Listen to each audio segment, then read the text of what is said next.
사무엘하 21장부터 마지막 상인 24장까지는 사무엘서의 결론 부분입니다. 그래서 이제 다윗 통치 기간에 일어났던 몇 가지 일들에 대해서 기록을 하고 있습니다. 그 첫 번째 일은 정확하게 언제인지 모르지만 세바의 반란 사건 이후에 있었던 일로 보이는데요. 왜냐하면 세바의 반란 바로 뒤에 이어지기도 하고, 그 이야기는 세바와 같은 베냐민 지파의 사울 가문과 연관이 있기 때문입니다. 이 이야기는 해를 거듭하여 3년 기근이 든 것으로 시작을 합니다.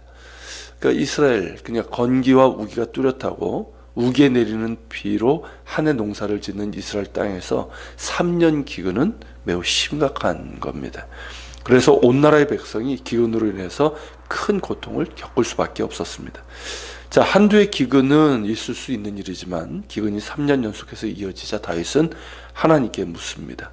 우리 성경에는 다윗이 여호와 앞에 간구하매라고 번역되어 있지만 히브리어 원문으로는 야훼의 얼굴을 찾으매 이렇게 되어 있습니다.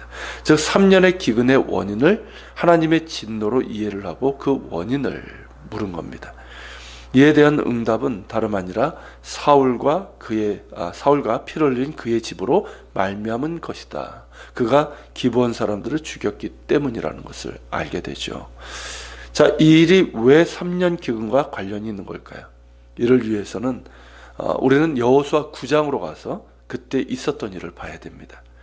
자, 본문 2절에서 말하고 있는 것처럼 기브온 사람들은 이스라엘 족속이 아니죠. 이 사람들은 아모리 사람 중에서 남은 자들입니다. 정확하게 말하면 아모리 사람들이 주로 이제 그 산지에 거주하고 있었는데, 그 중앙 산지의 기브온을 중심으로 살던 히위 족속입니다. 가나안 7족속 중에서 조금 그 수가 작았던 족속들입니다.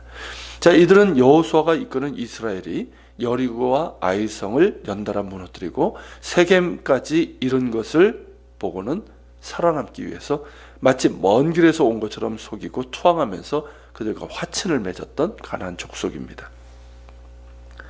나중에 그들이 속인 것을 이제 알게 되지만 이미 화친의 언약을 맺은 터라 그 언약을 파기하지 않고 오히려 그들에게 성막에서 쓸 물을 깃는 것과 장작을 패는 일을 맡기죠. 이는 가나안 민족이지만 하나님을 예배하는 성막을 섬기는 일의 한 부분을 맡긴 겁니다. 그러니까 이거는 하나님께서 이스라엘과 화친의 언약을 맺은 이방인들을 하나님의 총애로 받아들이도록 하셨음을 뜻하는 것이죠. 즉 이스라엘과 기브온 사람들 간의 화친의 언약은 단순히 어떤 정치적인 어떤 그런 뜻으로 끝나는 것이 아니라 하나님의 뜻 가운데서 이루어진 것임을 보여주고 있는 것입니다. 그런데 사울이 이 언약을 깨트린 겁니다. 본문 2절에 보면 사울이 이스라엘과 유다 족속을 위하여 열심히 있으므로 그들을 죽이고자 했다라고 되어 있습니다. 이는 기브온 족속들이 살던 지역이 베냐민 지파의 경내에 있었기 때문으로 보입니다. 자, 베냐민 지파의 사울이 이스라엘의 왕이 되었는데 그들의 땅에 이방 족속이 함께 살면서 성막을 섬기는 일을 하고 있는 것이 못마땅하게 여겼던 사람들이 분명히 있었을 겁니다. 이른바 강경파들이겠죠. 사울도 그런 사람들 중에 하나였을 겁니다. 사울이 이스라엘의 왕이 된 주된 이유는 블레셋을 비롯해 이스라엘을 침략하고 약탈했던 이방 민족을 물리치는 것이었습니다. 그런 까닭에 더더욱 자신의 영토 안에 버젓이 함께 살고 있는 이 기브온 족속들이 못마땅했고 그들을 죽이고 쫓아내는 것이 이스라엘을 위한 것이라고 생각을 했던 것입니다. 자, 5절에 보면 기브온 사람들의 말에 의해서 기브온 사람들이 그렇죠. 뭐라고 그럽니까? 그때 사울이 기브온 사람들을 무차별로 학살하였고 그들을 멸하여 이스라엘 영토 내에 머물지 못하도록 했다는 겁니다. 이런 사울의 행위는 이스라엘을 위한 열심이 아니라 오히려 이스라엘에게 고통을 주는 악행이었습니다. 왜냐하면 하나님의 자비와 하나님의 뜻 가운데서 이루어진 이 언약을 아무런 이유 없이 파기했기 때문이고 그로 인해서 3년 기근이 임해서 백성들이 큰 고통을 받았기 때문입니다. 이처럼 잘못된 열심은 선을 이루는 것이 아니라 화로 임하게 됩니다. 그리고 이러한 잘못된 열심은 하나님의 뜻을 제대로 알지 못하는 데서 비롯됩니다. 사울의 경우 이스라엘 영토에서 이방 민족을 내쫓는 것이 하나님의 뜻이라고 생각했고 기본 족속을 멸하고 내쫓는 것이 그 중에 하나라고 생각하고 그에 대한 열심을 다한 겁니다. 그러나 하나님의 뜻은 아브라함의 족속 이스라엘을 통해서 천하 열방이 복을 받는 것이었습니다. 가나안 족속에 대한 엄중한 명령들, 그 명령들은 가나안 족속들의 죄악 때문이고 이스라엘 백성이 그들과 가까이 했을 때 약이 될 혼합 종교의 양상에 대한 우려 때문인지 이 근본적인 목적은 달라지는 것이 아닙니다. 그것을 잘 보여주는 게 뭡니까?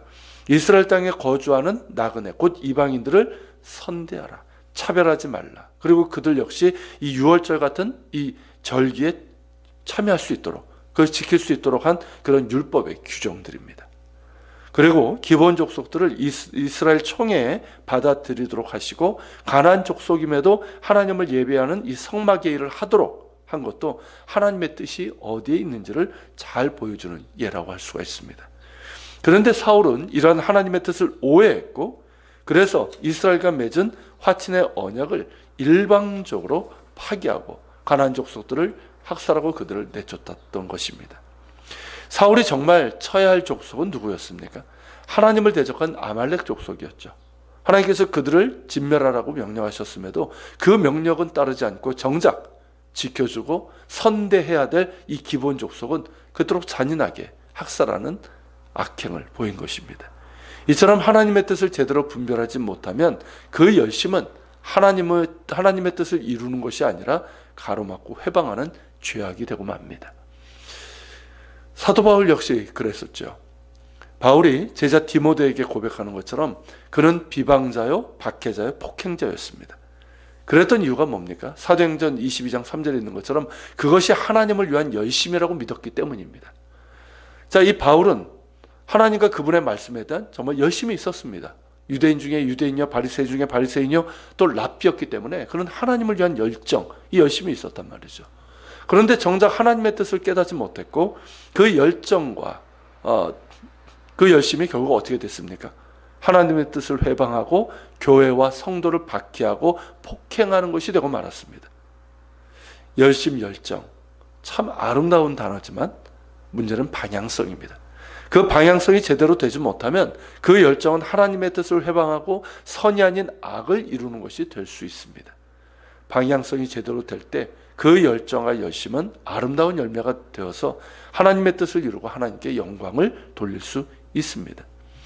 그러므로 늘 우리는 우리의 열심이 누구를 위한 것이며 또한 하나님의 뜻을 바르게 이해하고 하는 것인지를 돌아봐야 됩니다. 그리고 늘 확인해야 됩니다. 내가 제대로 가고 있는지 말입니다. 그리고 이러한 방향성은 하나님을 아는 지식에서 나오고 그 지식은 예수 그리스도와의 친밀한 관계에서 그리고 말씀에 대한 균형 잡힌 공부에서 그리고 성령의 임재와 인도하심에 대한 순종으로부터 나온다 할 수 있습니다. 그래서 우리는 먹든지 마시든지 무엇을 하든지 다 하나님의 영광을 위해서 하는 것이 되어야 할 것입니다. 우리에게 하나님의 뜻을 바르게 아는 데서 오는 올바른 열정과 열심이 있어서 우리가 하는 것들을 통해서 하나님의 뜻이 드러나고 영광 받으실 수 있기를 소망합니다. 같이 기도하겠습니다.